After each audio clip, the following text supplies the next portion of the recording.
ನಮಗೂ ಮಿನಿಸ್ಟರ್ ಸ್ಥಾನ ಕೊಡಿ ಅಂತ ಎಷ್ಟು ಬಾರಿ ಕೇಳೋದು.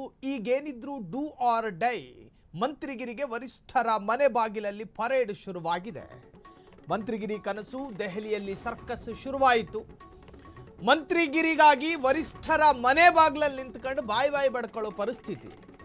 ಸಂಪುಟ ಪುನರ್ರಚನೆಗೆ ದಿಲ್ಲಿಯಲ್ಲಿ ಒತ್ತಡ, ದೇಶದ ರಾಜಧಾನಿಗೆ ದೌಡು. ಕಾಂಗ್ರೆಸ್ ಹಿರಿಯ ಶಾಸಕರಿಂದ ತೀವ್ರ ಲಾಬಿ. ನಿನ್ನೆ 4-5 ಶಾಸಕರಿಂದ ವರಿಷ್ಠರ ಭೇಟಿ.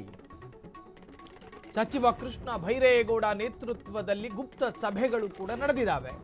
ಯಾರಿಗೆ ಲಕ್ಕು ಯಾರಿಗೆ ಬ್ಯಾಡ್ ಲಕ್ಕು ಗೊತ್ತಾಗಬೇಕು. ದಿಗಿಲು ಹುಟ್ಟಿಸುವ ಇನ್ಸೈಡ್ ರಿಪೋರ್ಟ್ ಇದು. ರಾಜ್ಯದಲ್ಲಿ ಅನೇಕ ಹೊಸ ಶಾಸಕರಿಗೆ ಈ ಬಾರಿ ಸಿದ್ದರಾಮಯ್ಯರ ಕ್ಯಾಬಿನೆಟ್ನಲ್ಲಿ ಮಿನಿಸ್ಟ್ರು ಸ್ಥಾನ ಕೊಡಲಾಯಿತಾ ಅಂತ ಕೇಳಿದ್ರೆ ಕಮ್ಮಿ, ಕೊಟ್ಟಿಲ್ಲ. ಮಂತ್ರಿಗಿರಿಗೆ ಆಸ್ಪರೆಂಟ್ಗಳ ಕೊರತೆ ಇದೆಯಾ ಅಂತ ಕೇಳಿದ್ರೆ ಇಲ್ಲ, ತುಂಬಾನೇ ಇದೆ ಆಸ್ಪರೆಂಟ್ಗಳ ಸಂಖ್ಯೆ. ಇಂತಹ ಸಂದರ್ಭದಲ್ಲಿ ಉಳಿದಿರೋದು ಕೇವಲ 16 ತಿಂಗಳು ಮಾತ್ರ. ರೂಲಿಂಗ್ ಪಾರ್ಟಿ ಕಾಂಗ್ರೆಸ್ನ ಆಡಳಿತಾವಧಿಯಲ್ಲಿ ಇನ್ನೇನು 16 ತಿಂಗಳು ಮುಗಿದ್ರೆ ಅಲ್ಲಿಗೆ ಕೇಲ್ ಖತಮ್ ನಾಟಕ ಬಂದು. ಈ ಇಷ್ಟು ತಿಂಗಳುಗಳ ಒಳಗಾಗಿ ಒಂದಷ್ಟು ಆಸ್ಪರೆಂಟ್ಗಳು ರಾಷ್ಟ್ರ ರಾಜಧಾನಿಯ ಕೈ ಕಮಾಂಡರ್ಗಳನ್ನು ಅಥವಾ ಹೈಕಮಾಂಡ್ ನಾಯಕರನ್ನು ಭೇಟಿ ಮಾಡಿ ಒತ್ತಡವನ್ನು ತರಿಸುವಂತಹ ಪ್ರಯತ್ನ ಮಾಡಿದ್ರೆ ಮಂತ್ರಿ ಸ್ಥಾನ ಸಿಗುತ್ತಾ? ದೆಹಲಿಯಲ್ಲಿ ಸರ್ಕಸ್, ಯಾರಿಗೆ ಲಕ್ಕು ಯಾರಿಗೆ ಶಾಕು. ರಿಜ್ವಾನ್ ಅರ್ಷದ್, ಯಾಸಿರ್ ಖಾನ್ ಪಠಾಣ್, ಶ್ರೀನಿವಾಸ್ ಮಾನೆ, ಖನಿಜಾ ಫಾತಿಮಾರಿಂದ ಲಾಬಿ. ಸಚಿವ ಸ್ಥಾನ ನೀಡುವಂತೆ ವರಿಷ್ಠರ ಮೇಲೆ ಒತ್ತಡ. ಮತ್ತೆರಡು ಟೀಮು ದೆಹಲಿ ದಂಡಯಾತ್ರೆಗೆ ಸಜ್ಜಾಗಿದೆ. ಮೇ 26ರಂದು ಅಶೋಕ್ ಪಟ್ಟಣ್ ಟೀಮ್ ದೆಹಲಿಗೆ, ಬೇಳೂರು ಗೋಪಾಲಕೃಷ್ಣ ಟೀಮ್ ಕೂಡ ಡೆಲ್ಲಿಗೆ ಹೊಂಟಿದೆ. ಖರ್ಗೆ ವೇಣುಗೋಪಾಲ್ ಭೇಟಿಗೆ ನಿಯೋಗ ರೆಡಿ. ಸುಮ್ಮನಾದ್ರೆ ಅವಕಾಶ ಸಿಗುವುದಿಲ್ಲವೆಂಬ ಆತಂಕವು ಅವರಲ್ಲಿದೆ. ಡಿಮ್ಯಾಂಡ್ ಮಾಡೋದಕ್ಕೆ ನಿರ್ಧರಿಸಿರುವಂತಹ ಎಂಎಲ್ಎಗಳು. ಮುಂದಿನ ತಿಂಗಳು ಪುನರ್ರಚನೆ, ಹಿರಿಯರ ಪಟ್ಟು. 3 ವರ್ಷ ಆಯಿತು, ನಮಗೂ ಚಾನ್ಸ್ ಕೊಡಿ ಅಂತ ಮನವಿ. ಕಳೆದ ಬಾರಿ ಬೈ ಎಲೆಕ್ಷನ್ನಲ್ಲಿ ಶಿಗ್ಗಾಂವಿಯಲ್ಲಿ ಒಂದು ತರಹದ ರೋಚಕ ರಣಕಣ ಸೃಷ್ಟಿಯಾಗಿತ್ತು. ಇಂತಹ ಸಂದರ್ಭದಲ್ಲಿ ಕಾಂಗ್ರೆಸ್ಸಿನ ಅಸ್ತಿತ್ವ ಜೊತೆಗೆ ಕಾಂಗ್ರೆಸ್ಸಿನ ಸ್ಟೇಟಸ್ ಅನ್ನ ಬಿಲ್ಡ್ ಮಾಡಿದ್ದೆ ಯಾಸಿರ್ ಪಠಾಣ್ ವಿನ್ ಆಗಿ. ಇಂತಹ ಒಂದು ಕ್ಷೇತ್ರದ ಪ್ರಥಮ ಬಾರಿಯ ಶಾಸಕ ನನಗೂ ಬೇಕು ಅಂತ ಹೇಳಿ ಡೆಲ್ಲಿಗೆ ಹೋಗಿದ್ದಾರೆ. ಕೇವಲ ಅವರು ಮಾತ್ರ ಅಲ್ಲ, ಖನಿಜಾ ಫಾತಿಮಾಯಿಂದ ಹಿಡಿದು ರಿಜ್ವಾನ್ ಅರ್ಷದ್, ಶಿವಾಜಿನಗರದ MLA ಎಲ್ಲರೂ ಸೇರ್ಕೊಂಡು ಲಾಬಿ ಮಾಡ್ತಿದ್ದಾರೆ ಅನ್ನೋ ಮಾಹಿತಿ. ಗೋಪಾಲ್ ಕೃಷ್ಣ ಹೇಳ್ತಾ ಇದ್ರು ಮೊನ್ನೆ ನಾವು ಸಹಿಸಿಕೊಂಡಿದ್ದಾಯಿತು, ಇನ್ನು ನಮ್ಮ ತಾಳ್ಮೆಯ ಎಲ್ಲೆ ಮೀರ್ತಾ ಇದೆ, ಇನ್ನಿರೋದು 16 ತಿಂಗಳು. ಆ 16 ತಿಂಗಳು ಉರುಳಿದ್ರೆ, ಈ ತಿಂಗಳು ಕಳೆದ್ರೆ ಇನ್ನು ಉಳಿದಿರೋದು 15 ತಿಂಗಳು. ಅದಾದ ನಂತರ ಪೂರ್ಣಾವಧಿ ಎಲ್ಲವೂ ಮುಕ್ತಾಯ ಆಗುತ್ತೆ. ಸೊ ನಮ್ಮ ಇಂಗಿತ ನೀಗಿಸುವವರು, ನಮ್ಮ ಅಪೇಕ್ಷೆಯನ್ನು ಸ್ವೀಕಾರ ಮಾಡುವವರು ಯಾರು? ಒಂದು ಹೈಕಮಾಂಡ್ ನಾಯಕರು ನಿರ್ಧಾರ ಮಾಡಬೇಕು, ಅವರು ನಿರ್ಧಾರ ಮಾಡ್ತಾ ಇಲ್ಲ. ರಾಜ್ಯ ಸರ್ಕಾರದ 3 ವರ್ಷದ ಅವಧಿ ಮುಕ್ತಾಯ ಆಯಿತು. ಕಟ್ಟ ಕಡೆಯ ಕೊನೆಯ ಅವಧಿಯಲ್ಲಿದ್ದೀವಿ. ಒತ್ತಡ ತಂತ್ರ ಹೂಡಿದ 35ಕ್ಕೂ ಹೆಚ್ಚು MLAಗಳು. ಕೆಲ ಹಾಲಿ ಸಚಿವರಿಗೆ ಕುರ್ಚಿ ಕೈ ತಪ್ಪುತ್ತಾ? ಹೊಸ ಮುಖಗಳಿಗೆ ಪಟ್ಟ ಕಟ್ಟೋದಕ್ಕೆ ವರಿಷ್ಠರು ರೆಡಿನಾ? ರಾಜ್ಯ ಸರ್ಕಾರದ 3 ವರ್ಷದ ಅವಧಿ ಮುಕ್ತಾಯ. ಒತ್ತಡ ತಂತ್ರ ಹೂಡಿದ 35ಕ್ಕೂ ಹೆಚ್ಚು MLAಗಳು. ನನಗೂ ಬೇಕು, ಒಂದೆರಡಲ್ಲ, 35ಕ್ಕೂ ಹೆಚ್ಚು MLAಗಳು. ಹಾಲಿ ಸಚಿವರಿಗೆ ಕುರ್ಚಿ ಕೈ ತಪ್ಪುತ್ತಾ? ನೋಡಿ, ಇರೋ 32 ಕ್ಯಾಬಿನೆಟ್ನ ಮಂತ್ರಿ ಸ್ಥಾನ, ಅದರಲ್ಲಿ 3 ಖಾತೆಗಳು ಸಿದ್ದರಾಮಯ್ಯರ ಬತ್ತಳಿಕೆಯಲ್ಲಿ ಹಾಗೆ ಇದೆ. ಸೊ ಇವೆಲ್ಲದರ ನಟ್ಟ ನಡುವೆ ನನಗೂ ಬೇಕು 35 ಜನ. ಕೆಲ ವರದಿಯ ಪ್ರಕಾರ ಮ್ಯಾಕ್ಸಿಮಮ್ ಅಂದರೆ 4ರಿಂದ 5 ಖಾತೆ ಬದಲಾಗಬಹುದು. 5 ಮಂತ್ರಿಗಳಿಗೆ ಕೋಕ್ ಕೊಡಬಹುದು. ಆ ಮಂತ್ರಿಗಳ ಪೈಕಿ ಯಾವ ಮಾನದಂಡದಲ್ಲಿ ಕೋಕ್ ಕೊಡಬಹುದು? ಆ ಇಲಾಖೆಯ ವಿರುದ್ಧ ಇರತಕ್ಕಂಥ ಆರೋಪ, ಅಲಿಗೇಷನ್ಸು, ಭ್ರಷ್ಟಾಚಾರದ ಆರೋಪ ಅಥವಾ ಅಪ್ರಬುದ್ಧ ನಿರ್ಧಾರಗಳು, ಇದರ ಆಧಾರದಲ್ಲಿ ಅವರಿಗೆ ಕೋಕ್ ಕೊಡಬಹುದು. ಇನ್ನು ಖಾತೆಯನ್ನು ನೆಟ್ಟಗೆ ನಿಭಾಯಿಸ್ತಾ ಇದ್ದಂತಹ ಮಿನಿಸ್ಟರ್ಗಳನ್ನು ಯಾಕೆ ಚೇಂಜ್ ಮಾಡಬೇಕು? ಈ ಅಧಿಕ ಪ್ರಸಂಗವನ್ನು ಕಾಂಗ್ರೆಸ್ ಮಾಡೋದಿಲ್ಲ. ಸೊ 4-5 ಸ್ಥಾನಗಳು ಬದಲಾಗಬಹುದು.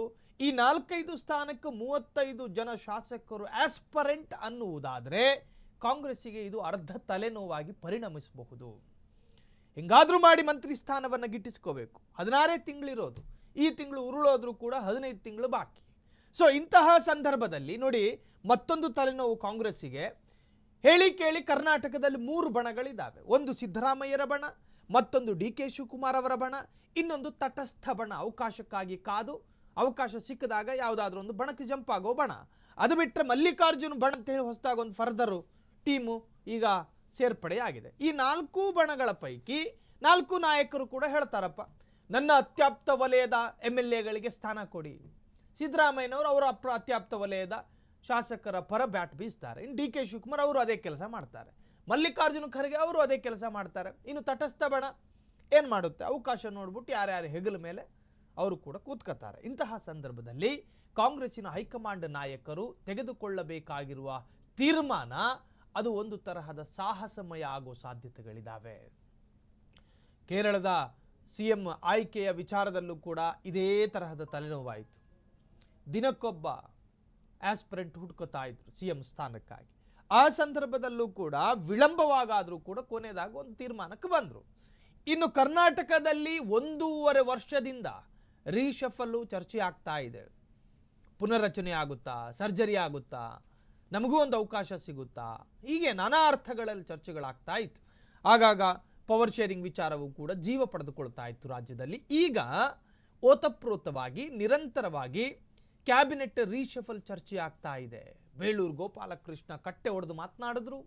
ರಿಜ್ವಾನ್ ಅರ್ಷದ್, ಖನಿಜಾ ಫಾತಿಮಾ, ಯಾಸಿರ್ ಪಠಾಣು, ಈ ಎಲ್ಲ ಅಲ್ಪಸಂಖ್ಯಾತ MLAಗಳು ಕೂಡ ಒಟ್ಟಾಗಿ ಯೂನಿಟ್ ಆಗಿ ನಾವು ದೆಹಲಿಗೆ ಹೋಗ್ತಾ ಇದ್ದೀವಿ, ಒತ್ತಡ ತರ್ತೀವಿ.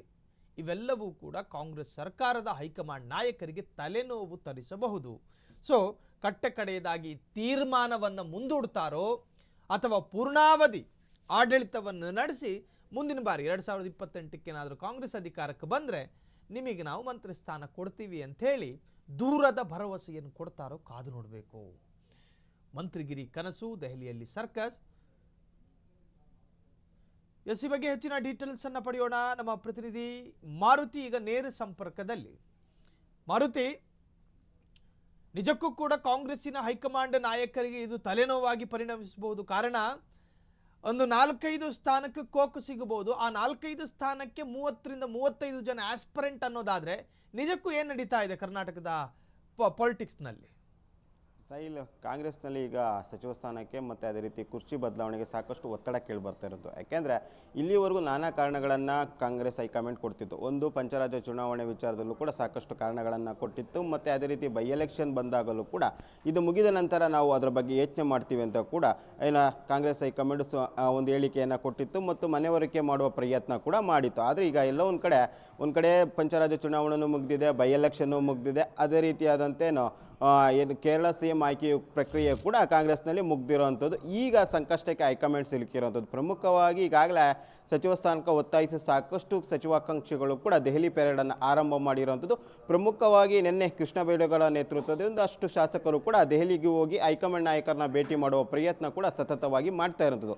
ಏಕೆಂದರೆ ಸಾಕಷ್ಟು ದಿನಗಳಿಂದ ಈ ವಿಚಾರವಾಗಿ ಚರ್ಚೆ ಆಗ್ತಿದೆ. ಸರ್ಕಾರ ಅಧಿಕಾರಕ್ಕೆ ಬಂದು 3 ವರ್ಷ ಪೂರ್ಣ ಆಗಿದ್ರೂ ಕೂಡ ಎಲ್ಲೋ ಒಂದು ಕಡೆ ಹೈಕಮಾಂಡ್ ನಾಯಕರು ಕೂಡ ರಾಜ್ಯದ ಬೆಳವಣಿಗೆಗೆ ಆಗಿರ್ಬೋದು ಮತ್ತು ಗೊಂದಲಗಳ ಬಗ್ಗೆ ಗಮನ ಹರಿಸಿಲ್ಲ. ಯಾರೂ ಕೂಡ ಅದರ ಬಗ್ಗೆ ಚಕಾರ ಎತ್ತುವ ಪ್ರಶ್ನೆಯೂ ಕೂಡ ಹೈಕಮಾಂಡ್ ಮಟ್ಟದಲ್ಲಿ ಆಗ್ತಿಲ್ಲ. ಇಲ್ಲಿಂದ ಹೋಗ್ತಾರೆ, ಹೈಕಮಾಂಡ್ ನಾಯಕರನ್ನ ಭೇಟಿ ಆಗ್ತಾರೆ, ಬರ್ತಾರೆ ಹೊರತು ಯಾವುದೇ ಕಾರಣಕ್ಕೂ ಸಚಿವ ಸಂಪುಟ ಪುನರ್ರಚನೆ ವಿಚಾರ ಆಗಿರ್ಬೋದು ಮತ್ತು ನಾಯಕತ್ವ ಬದಲಾವಣೆ ವಿಚಾರವಾಗಿ ಆಗಿರಬಹುದು, ಇದ್ರ ಬಗ್ಗೆ ಎಲ್ಲೂ ಕೂಡ ಹೈಕಮಾಂಡ್ ಒಂದು ಸ್ಪಷ್ಟ ನಿರ್ಧಾರವನ್ನು ಪ್ರಕಟಿಸಿಲ್ಲ ಇಲ್ಲಿವರೆಗೂ. ಅದರಿಂದಾಗಿ ನಿನ್ನೆ ಕೃಷ್ಣ ಬೈರೇಗೌಡರ ನೇತೃತ್ವದಲ್ಲೂ ಕೂಡ ಒಂದಷ್ಟು ಜನ ಹೈಕಮಾಂಡ್ ಮಟ್ಟಕ್ಕೆ ಹೋಗಿರುವಂಥದ್ದು. ಅಲ್ಲಿ ಕೂಡ ಹೈಕಮಾಂಡ್ ನಾಯಕರನ್ನ ಭೇಟಿ ಮಾಡುವ ಪ್ರಯತ್ನ ಮಾಡ್ತಾ ಇದ್ದಾರೆ. ಅಂದರೆ ರಿಜ್ವಾನ್ ಅರ್ಷದ್ ಆಗಿರ್ಬೋದು, ಯಾಸಿರ್ ಪಠಾಣ್ ಆಗಿರ್ಬೋದು, ಫಾತಿಮಾ ಕಜ್ಜು ಆಗಿರ್ಬೋದು, ಮತ್ತು ಅದೇ ರೀತಿ ಯಾವೆಲ್ಲ ನಾಯಕರು ಅಂದರೆ ತಮ್ಮ ಶ್ರೀನಿವಾಸ್ ಮಾನೆ ಸೇರಿದಂತೆ ಏನೆಲ್ಲ ಸಚಿವ ಸ್ಥಾನದ ಆಕಾಂಕ್ಷಿಗಳಿದ್ದಾರೆ ಅವರೆಲ್ಲರೂ ಕೂಡ ಹೈಕಮಾಂಡ್ ನಾಯಕರನ್ನ ಭೇಟಿಗೆ ಪ್ರಯತ್ನ ಮಾಡ್ತಾ ಇರೋದು. ಪ್ರಮುಖವಾಗಿ ಹೈಕಮಾಂಡ್ಗೆ ಹೋಗಿರುವಂಥ ನಾಯಕರಲ್ಲಿ ಪ್ರಮುಖವಾಗಿ ಹೆಸರು ಕೇಳಿ ಬರ್ತಾ ಇರೋಂಥದ್ದು ಶ್ರೀನಿವಾಸ್ ಮಾನೆ ಮತ್ತು ರಿಜ್ವಾನ್ ಅರ್ಷದ್. ಇವರಿಬ್ಬರಿಗೂ ಕೂಡ ಸಚಿವ ಸ್ಥಾನ ಪುನರ್ರಚನೆ ಆದರೆ ಅಲ್ಲಿ ಅವಕಾಶ ಸಿಗುತ್ತೆ ಎಂಬ ಚರ್ಚೆಗಳು ಕೂಡ ಆರಂಭ ಆಗಿರೋಂಥದ್ದು. ಅದಕ್ಕೆ ಇವರೆಲ್ಲರೂ ಹೋಗಿ ಇವರಿಬ್ಬರಿಗೆ ಈ ಬಾರಿ ಸಚಿವ ಸಂಪುಟ ಪುನರ್ರಚನೆ ಆದರೆ ಇವ್ರಿಗೆ ಅವಕಾಶ ಕೊಡಿ ಅಂತ ಒತ್ತಾಯ ಕೂಡ ಮಾಡ್ತಾ ಇರೋದು. ಇನ್ನೊಂದು ಕಡೆ ಹೈಕಮಾಂಡ್ ನಾಯಕರು ನಾಯಕರು ಕೂಡ ಇಲ್ಲಿವರೆಗೂ ಕೂಡ ಯಾರಿಗೆ ಭೇಟಿಗೆ ಅವಕಾಶ ಕೊಡ್ತಿಲ್ಲ. ಯಾಕೆಂದರೆ ಸಾಕಷ್ಟು ತಿಂಗಳಿಂದಲೂ ಕೂಡ ಕೇವಲ ಮಲ್ಲಿಕಾರ್ಜುನ್ ಖರ್ಗೆ ಅವ್ರನ್ನ ಭೇಟಿಯಾಗುವಂಥದ್ದಾಗಿರ್ಬೋದು ಮತ್ತು ಸುರ್ಜೇವಾಲಾ ಅವ್ರನ್ನ ಭೇಟಿಯಾಗಿ ವಾಪಸ್ ಬರೋದು ಆಗಿರೋಂಥದ್ದು. ಒಟ್ಟು ಎಲ್ಲೋ ಒಂದು ಕಡೆ ವೇಣುಗೋಪಾಲ್ ಮತ್ತು ರಾಹುಲ್ ಗಾಂಧಿ ಇಲ್ಲಿವರೆಗೂ ರಾಜ್ಯ ನಾಯಕರ ಕೈಗೆ ಸಿಕ್ಕಿಲ್ಲ. ಮೊನ್ನೆ ಕೇರಳಕ್ಕೆ ಬಂದ ಸಂದರ್ಭದಲ್ಲೂ ಕೂಡ CM ಜೊತೆ ಮಾತನಾಡಿ ತೆರಳಿರುವಂಥ ರಾಹುಲ್ ಗಾಂಧಿ ಇಲ್ಲಿವರೆಗೂ ಕೂಡ ಏನು ಹೈಕಮಾಂಡ್ ನಾಯಕರಿಂದ ಯಾವುದೇ ರಾಜ್ಯ ನಾಯಕರಿಗೆ ಬಲ ಬಂದಿಲ್ಲ. ಆದರೂ ಕೂಡ ಸಚಿವ ಸ್ಥಾನ ಒತ್ತಾಯಿಸಿ ಸಾಕಷ್ಟು ಪೆರೇಡ್ ನಡೆಯುವ ಸಾಧ್ಯತೆ ಇರುವಂಥದ್ದು. 26ನೇ ತಾರೀಕು ಕೂಡ ಒಂದಷ್ಟು ಟೀಮ್ ಕಟ್ಕೊಂಡು, ಅಂದರೆ ಪ್ರತ್ಯೇಕವಾಗಿ ಟೀಮ್ ಕಟ್ಕೊಂಡು ಕೂಡ ದೆಹಲಿಗೆ ಹೋಗೋಕ್ಕೆ ಪ್ರಯತ್ನವನ್ನು ಮಾಡ್ತಾ ಇರುವಂಥದ್ದು.